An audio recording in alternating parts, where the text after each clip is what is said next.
If you know anything about Kierkegaard, you will know that he was one of the founding fathers of existentialism, a philosophy that is extremely prevalent in our culture today. Indeed, one can easily find it in any of the left-leaning political movements today. Existentialism is essentially a philosophy of self-invention.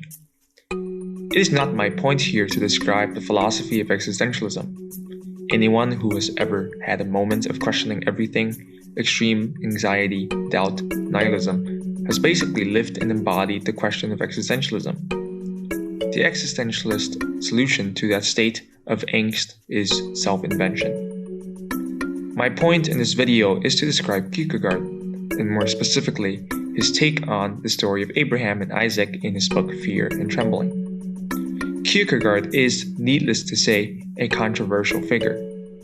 After all, who else but Kierkegaard can both be the father of modern existentialism and self-doubt, and at the same time be an inspiration to countless Christian philosophers such as Jack Mulder, Ralph McInerny. He even makes an appearance in the encyclical letter Fides et Ratio by Pope John Paul II. Kierkegaard's life and experience with Christianity are worth a brief examination. He experienced the crisis of faith in his youth and regained it when he was 25.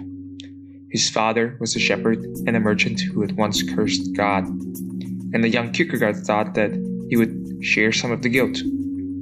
He once asked a woman named Regina Olsen to marry him, but eventually broke off the engagement. Many of his views on religion and human nature stemmed from these personal experiences.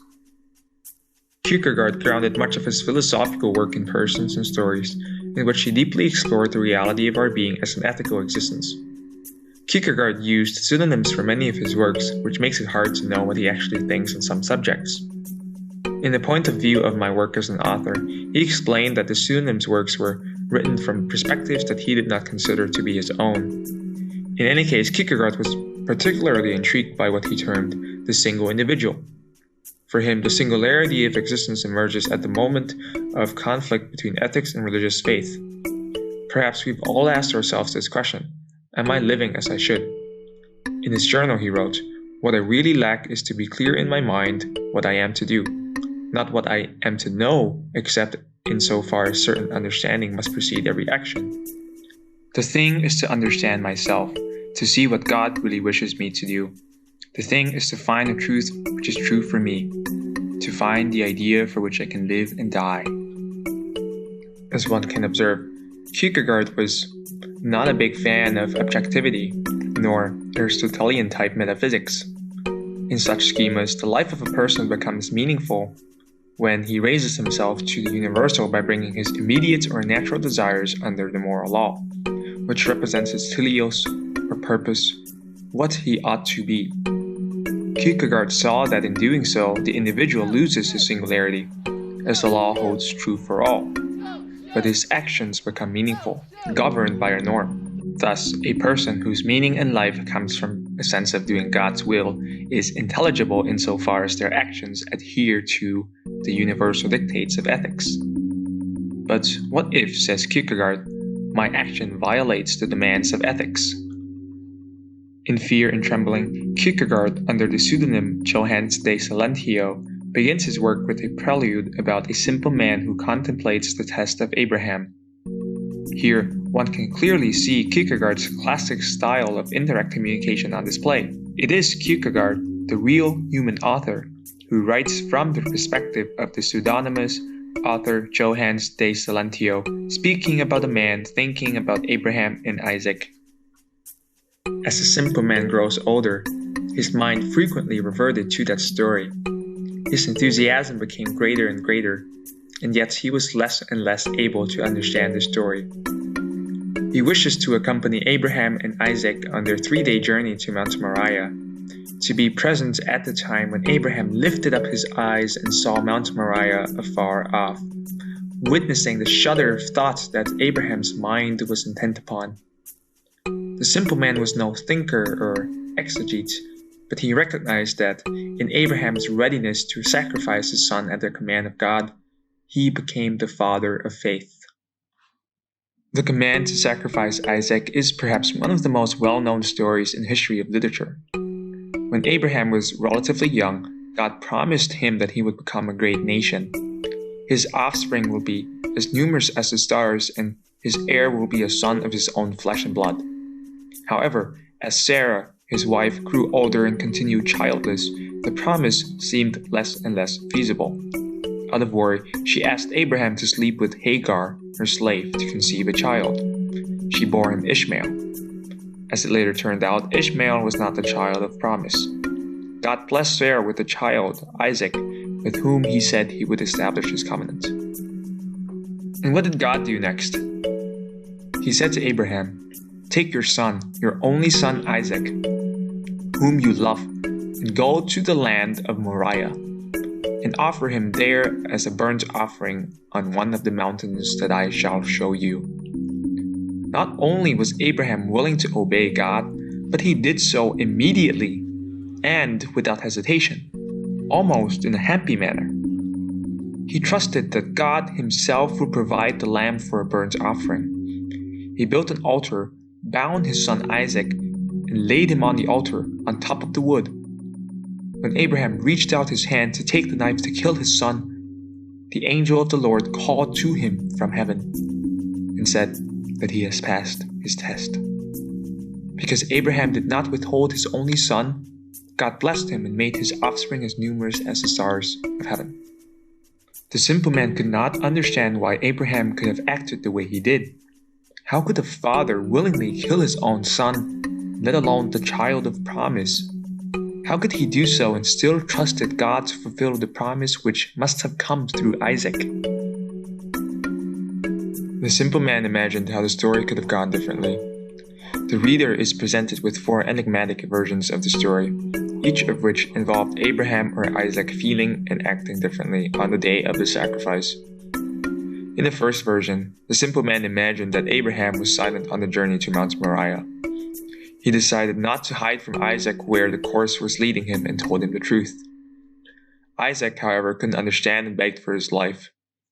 Abraham then seized Isaac by the throat, threw him to the ground, and declared that the whole situation was his desire rather than God's bidding.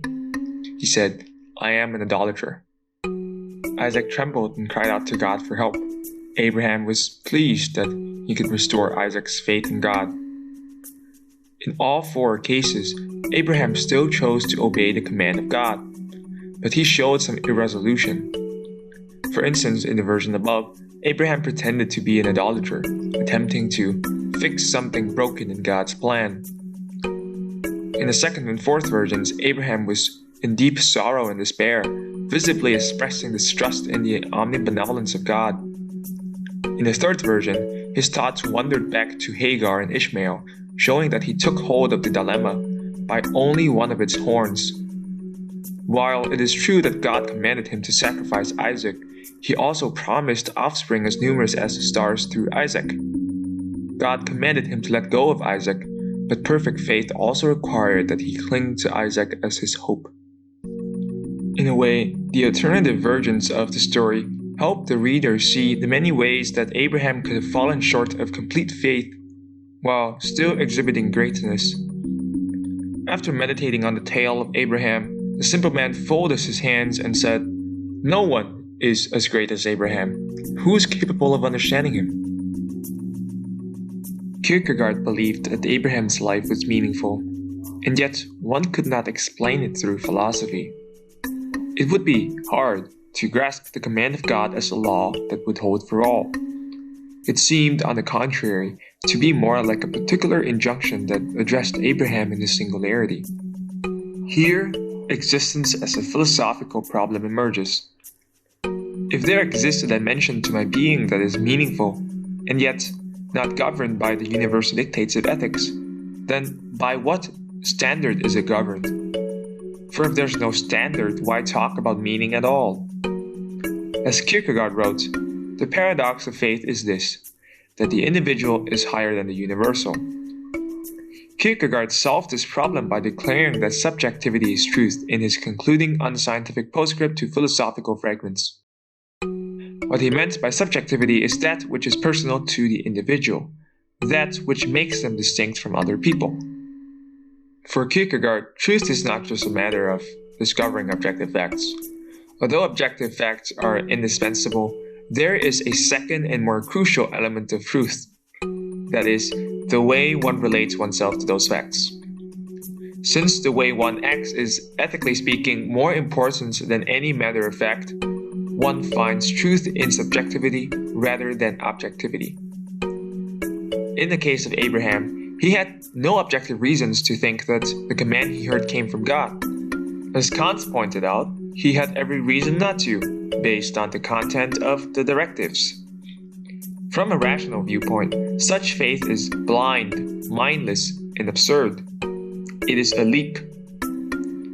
To have faith, then, is to embrace the paradox as it is normative for me, despite its absurdity, rather than trying to escape it by means of objective textual exegesis, historical criticism, or some other strategy for translating the singularity of my situation into the universal.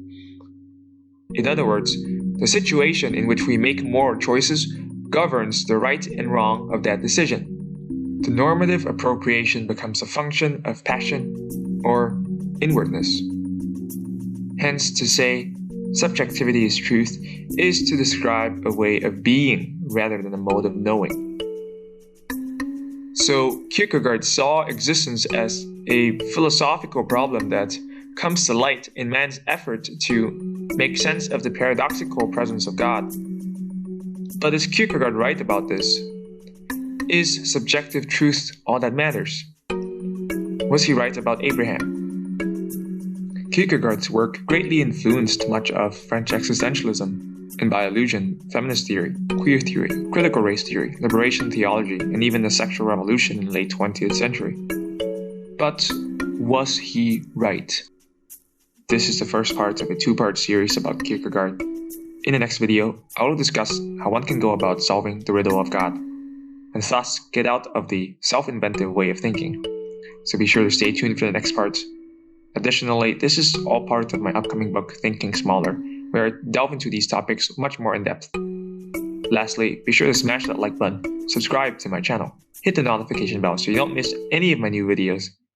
And until next time, God bless you.